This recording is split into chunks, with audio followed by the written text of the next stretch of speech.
cristiandad es ya dueña de la misma tierra que Jesucristo convirtió en santa. Pero he de advertirte, pequeño Artal, los enemigos son numerosos. Afilan ya sus colmillos con ojos embarrados en sangre y pronto alzarán sus garras hacia el reino de Jerusalén. No necesitamos más monjes, ya tenemos demasiados. Necesitaremos caballeros puros que no duden en el momento de entregarse a la orden del templo y que no teman derramar su sangre por Cristo. Para nosotros, hombres del siglo XXI, es muy difícil entender el sentido de una orden militar de la Edad Media. Es muy difícil. Las órdenes militares surgen por derivación de las grandes órdenes religiosas y surgen en torno a una idea que es ora et labora, es decir, trabajo y oración. Es un paso muy difícil de dar. Un templario consagraba su vida a un propósito que trascendía lo dispuesto en la tierra. Fíjate con lo duro que suena y a la vez lo bonito que es. Renunciabas a tu vida, a tu propio destino, a tener descendencia, a tener posesiones, y te entregabas por tu propia convicción a un propósito mayor que el que te podía ofrecer la humanidad, que era servir a Dios.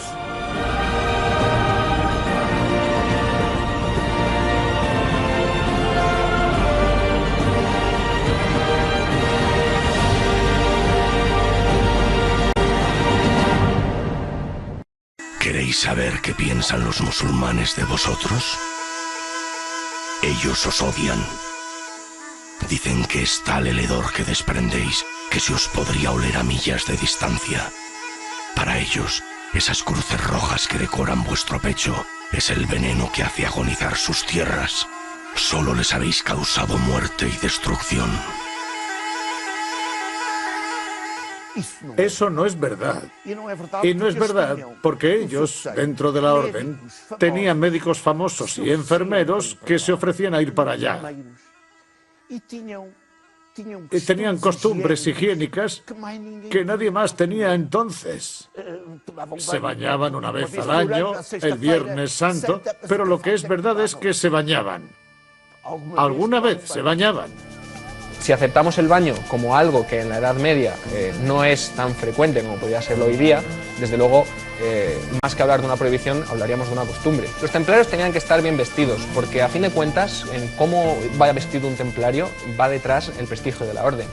Hay muchos comentarios de la regla que nos dicen que el templario debe ir correctamente vestido, con el hábito ni demasiado largo ni demasiado corto, con el pelo bien cortado, con determinadas atribuciones o características físicas bien marcadas, jamás demostrando ni demasiada riqueza ni demasiada pobreza.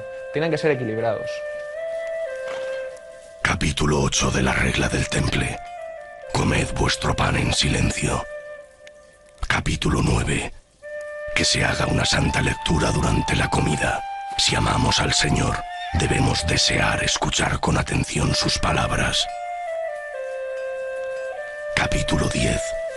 Dar siempre la 10ª parte de todos los panes a aquellos que piden limosna. Tenían que dar a los pobres una parte.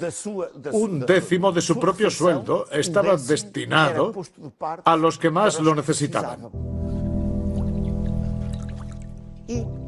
Esto les llevó a tener una visión totalmente distinta del mundo en cuanto, por ejemplo, a los enfermos. Para ellos la epilepsia no era la posesión del demonio, sino una enfermedad que debía ser tratada y que ellos trataban de curar. Los leprosos eran tratados como debe ser. Fundaron leproserías para cuidar de aquellos que sufrían la lepra. Descubrieron remedios antitétano. Algunos remedios muy divertidos. Fíbulas mezcladas con sal y con higos. No sé si realmente aquello funcionaría.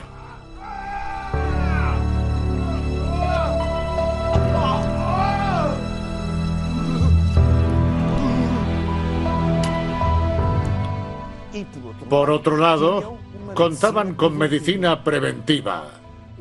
Ellos eran diferentes a todos los demás y tenían una cultura diferente a todos los demás.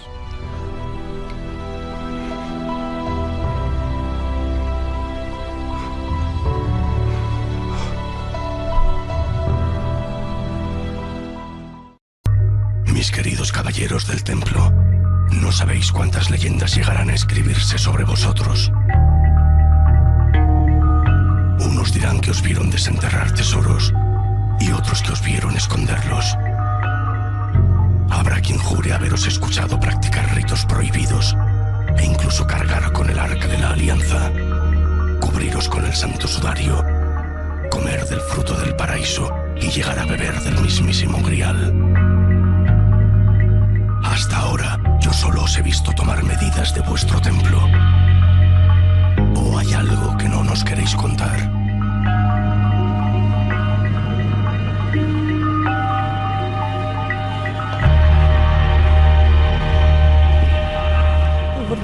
San Bernardo de Claraval incentiva una misión que hoy no sabemos exactamente cuál era, pero sí sabemos que existía un interés en conocer algo del cristianismo primitivo. Es verdad que hubo un intercambio de documentación entre Bernardo de Claraval y esos 9 fundadores que se van a Tierra Santa, en el que parece ser que sí que encontraron objetos sagrados. Conocimientos, tal vez manuscritos antiguos, algo más de lo que se sabía hasta la fecha. Lo más probable, por lo que se deduce de la documentación de Claraval, es que encontraran documentación o el Arca de la Alianza, que también aparece mencionada, pero básicamente documentación. Se hicieron traducciones de esa documentación y en esa documentación había cosas que para ellos eran muy importantes. No se sabrá nunca qué. La Orden del Templo, siendo una orden que surge en el seno de la Iglesia Católica, tiene vestigios de cristianismos de otros orígenes, no exclusivamente católicos. Por ejemplo, la idea de que Jesús tuvo un hermano gemelo. Es una idea que está en la Biblia. Hay un pasaje en el que se hace referencia a Tomé, y a ese Tomé se le califica como Dimos. Dimos es la palabra griega para hermano gemelo. El templo tenía secretos como ese, secretos evidentemente peligrosos. Es bonito, ¿verdad? Porque al no saberlo siempre podremos imaginar lo que queramos. Esto está muy bien, ¿no? Es fantástico. Siempre tendremos esa puerta, esa ventana abierta a poder creer lo que queramos y a escribir los libros que queramos imaginando lo que queramos, ¿no? Porque realmente es que no se va a poder saber jamás.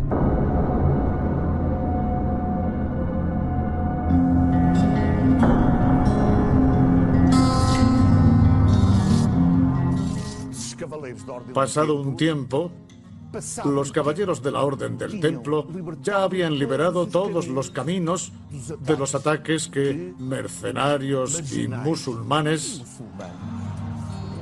perpetraban contra los desgraciados que iban hasta Tierra Santa para pisar el mismo suelo que Jesucristo pisó.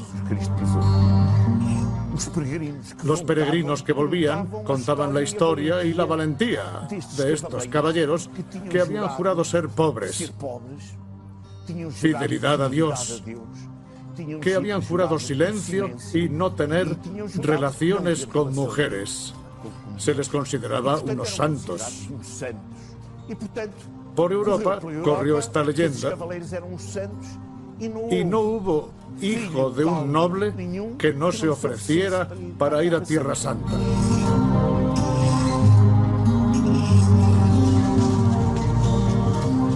Bien, Hugo. Veo que por fin lo has entendido. Es el momento de que regreses a Europa y recojas el fruto de todas esas leyendas que has sembrado. Dime que no echabas de menos el olor de estos bosques. Ya no sois 9 andrajosos caballeros que escoltan caravanas de peregrinos a Tierra Santa. Te has labrado muchas y muy buenas amistades entre los poderosos. Bernardo de Claraval se deshace en elogios hacia tu milicia. Los nobles inculcan a sus hijos esos mismos valores y los reyes desean conocerte. Te aseguro que todo el mundo escuchará alguna vez las valerosas gestas de Hugo de Payens y sus templarios. Inicialmente lo que él hace es volver efectivamente a Occidente para recabar esos apoyos y para proceder a una institucionalización y a un reconocimiento oficial por parte de la Iglesia occidental. Ahí está el Concilio de Troyes. Bernardo de Claraval pidió que se convocara un concilio, el Concilio de Troyes, para establecer una regla para los caballeros templarios. Llega esa comitiva dirigida por Hugo de Payns. Llega en 1127 a Europa y es entonces cuando es oficializada esta orden monástica y militar al mismo tiempo. Relatarás a todos los presentes los humildes comienzos de los pobres caballeros de Cristo y la difícil situación que se vive en Tierra Santa. Tendrás que leer uno por uno los 72 capítulos de la regla redactada por Bernardo de Claraval. Mandamientos bajo los que viviréis como monjes y como guerreros para el resto de vuestras vidas. Seréis los únicos caballeros con derecho a portar una capa de color blanco, pues no habrá caballeros más puros sobre la faz de la tierra. No tendrás que obedecer a ningún reyezuelo nunca más. Los templarios solo obedecerán a Dios y a su representante en la tierra, el Papa. El Papa permitió que se llevara una cruz roja sobre el manto blanco. Una cruz de color rojo que simbolizaba la sangre de Cristo. El fuego del Espíritu Santo asciende sobre el blanco de la pureza. Para mí el rojo no representa solo el sacrificio, también representa el fuego del Espíritu.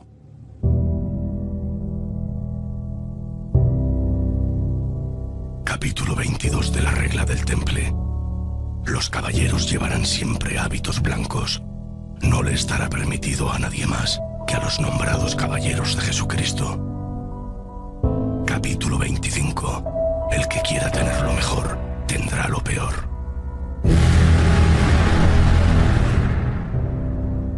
Capítulo 70. Se evitará la envidia, los celos, la murmuración y las confidencias como si fueran la peste.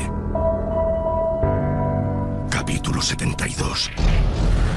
Ningún hermano besará a viuda, ni a virgen, ni a amiga, ni ninguna otra mujer. La regla establece cada uno de los movimientos que realiza un templario desde el momento en el que se levanta hasta el momento en el que se acuesta. Regula cómo debe vivir un templario en su convento, pero también regula cómo debe vivir en campaña.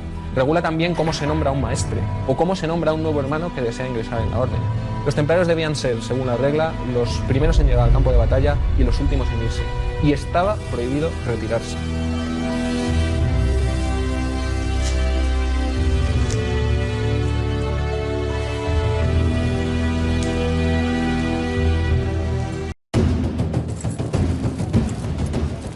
Los altos mandos no necesitan desgañitarse repartiendo órdenes por el campamento. El resoplar de un cuerno es todo lo que necesita un templario para ponerse en marcha.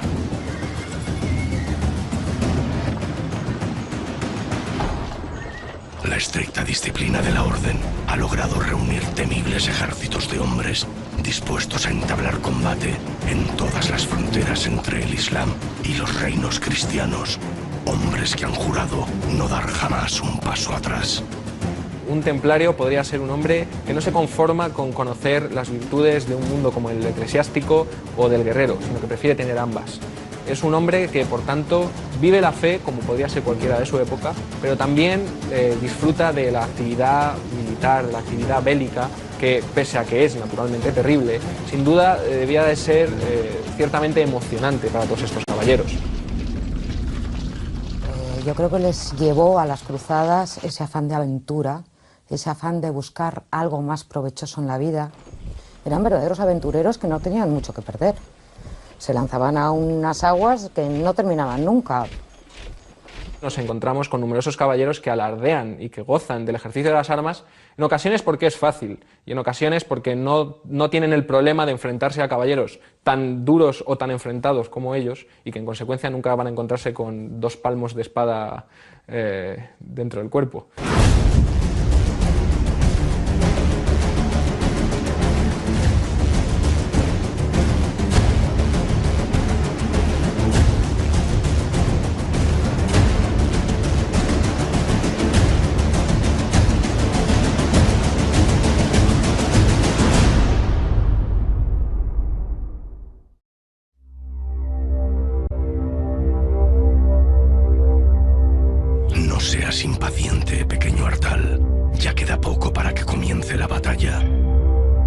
y pelearás junto al mismísimo Hugo de Payens y alguno de sus 8 caballeros originales. Puede que sus movimientos sean más lentos que los tuyos, sus rodillas no soportan como antaño el peso de las canas, pero esos hombres han salido victoriosos de tantas batallas que hace ya mucho tiempo que dejaron de llevar la cuenta. Primero hemos de rezar. Hay 8 nombres que podrían citarse acerca de estos caballeros. Tenemos noticias sueltas de algunos de ellos, por ejemplo, que acompañaban a Hugo en el viaje. No sabemos mucho más. Alguno de ellos alcanzó el rango de maestre después de él y le heredó en cuanto a la dirección de la orden. Igual que Hugo, debían de ser personajes de lo más peculiar. Mata a Artal. Mata sin compasión. ¿No es eso lo que ha de hacer todo buen templario? No mires atrás, sigue avanzando. Aún quedan enemigos con vida. Un gran conflicto en la Edad Media y evidentemente en las cruzadas es la muerte de los semejantes. Los mandamientos de la ley de Dios son taxativos. No matarás. La ley de Dios no tiene ninguna coletilla. No dice no matarás, asterisco, a aquellas personas. No, dice no matarás. Claro, las cruzadas significan muerte. La conquista del territorio musulmán significa muerte porque los musulmanes no van a dejarse conquistar, no van a dejarse someter. Es decir, todo esto evidentemente nos está hablando de una resistencia psicológica que probablemente protagonizaron los propios templarios. Aunque no estemos ante monjes, sí estamos ante religiosos. Y el derramamiento de sangre en un hombre que ha hecho votos religiosos era algo absolutamente inconcebible hasta este momento, precisamente, hasta el momento del nacimiento del templo.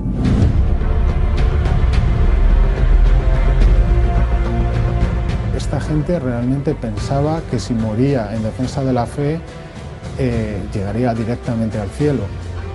Estamos en una época en la que no existe una diferencia entre el más allá y nuestro mundo terrenal. ¿Cómo se une el concepto de un señor que está al mismo tiempo rezando y al mismo tiempo peleando? Unos criterios basados en el amor, la fe y la buena voluntad, como se predican los evangelios, se contradice enormemente con la práctica guerrera, los caballeros y la lucha salvaje. Entonces, ¿cómo podemos fundir estos dos conceptos sin que exista una contradicción de términos? Bueno, la clave se encuentra en la milicia de Cristo. Vamos a matar, sí, pero no vamos a matar a cualquiera, vamos a matar a los enemigos de nuestra fe.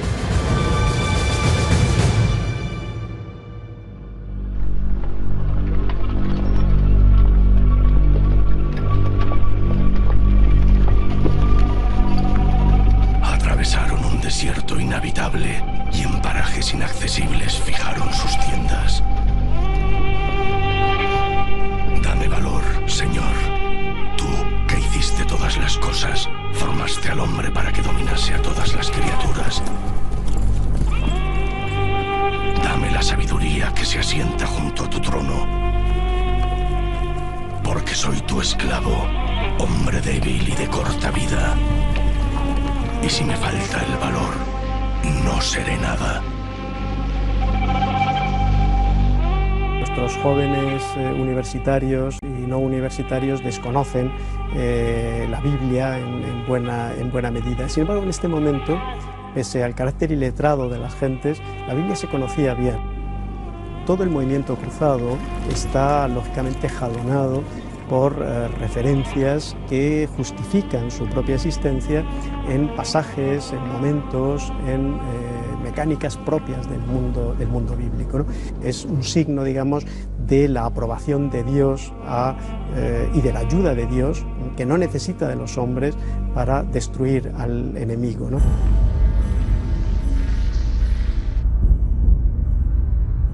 ¿A cuántos hombres has matado, Hugo? ¿Cuándo dejaste de contarlos? ¿Realmente crees que todos ellos merecían morir? No había un solo hombre inocente entre todos ellos. La gran aportación de Hugo de Payens es que mezcla y funde las dos ideas. La defensa de la cristiandad mediante la práctica espiritual, que eran los monjes, y la defensa de la cristiandad mediante el ejercicio de la guerra, que eran los soldados. Por tanto, Hugo de País, en ese sentido, es un adelantado. La verdad es que el perfil biográfico de Hugo de Payns a veces se nos desdibuja un poco. Solamente poner un ejemplo, hay una carta muy importante que redacta un tal Hugo el Pecador. Es una carta que va dirigida a la comunidad templaria y en ella lo que se pretende es de alguna manera explicar y justificar lo que hacen los templarios en un contexto en el que no todo el mundo entendía adecuadamente lo que hacían. Que tiene sentido ser templario. Piensa en todos aquellos a quienes has arrebatado la vida y dime, ¿de verdad crees que Dios se sentirá honrado con todas esas muertes? ¿De verdad crees que Él, en su infinita sabiduría, te eligió a ti de entre todos para que desatases su ira? Dime, Hugo, ¿de verdad lo crees?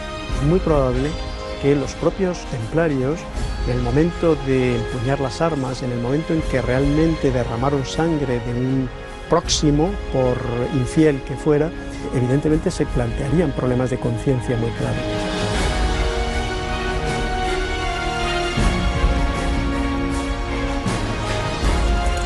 Hoy día muchos especialistas piensan que esta carta fue escrita por Hugo de Payns. Si es así, evidentemente esa carta, con el tono personal que tiene, nos permitirían tener una idea más cabal de esta personalidad, de esta importante personalidad del fundador del templo. Tu nombre adornará los libros de historia. Eres el padre fundador de la Orden del Temple, el más puro de los caballeros que haya conocido la cristiandad. Nadie merece más que tú un lugar en el reino de los cielos. Has cumplido 66 años de edad y ya no cumplirás ninguno más.